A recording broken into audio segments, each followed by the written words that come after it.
ये नहीं तो कुछ नहीं। कोजी ये नहीं तो कुछ नहीं।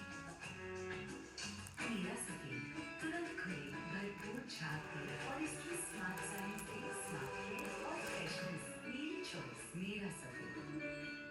Indian Institute of Hotel Management. Students get national and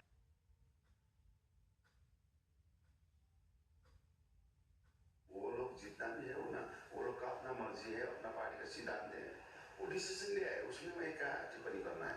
और हमारा डिसीजन भारतीय जनता पार्टी को जिताना है, हम लोग जिताएंगे। आपको क्या लगता है इस बार पहले जैसा वोट मिलेगा भारतीय जनता? इधर उधर होगा, वोट थोड़ा थोड़ा कम हो जाएगा। 4 लाख का जो 60,000 से वोट से जीता था, आगे 2019 में थोड़ा कम होगा, 2.5-3 लाख, ऐसे 2.5-3 लाख का बीच में हम लोग वोट निकल जाएगा। कितना आशावादी है वोट को लेकर इस बार? 110% आशावादी। 110 ভাগ আশাবাদী বিজেপি এবার ক্ষমতায় আসছেন, পাহাড়ে আবার পুনরায় ক্ষমতা আসছেন, যদিও কিছুটা ভোট কমবে বলে জানালেন বিমান গুরুং। এই মুহূর্তে সত্যি তিনি পাত্রবাসী ভোট দিতে এলেন এবং শান্তিপূর্ণ ভোট যাতে হয় সেটাই পাহাড়ের মানুষের কাছে তিনি আপিল করছেন। পাত্রবাস থেকে ক্যামেরা সুশান্তর সাথে নারায়ণ, জি 24 ঘন্টা। আর এখন পর্যন্ত খবর পাওয়া যাচ্ছে সব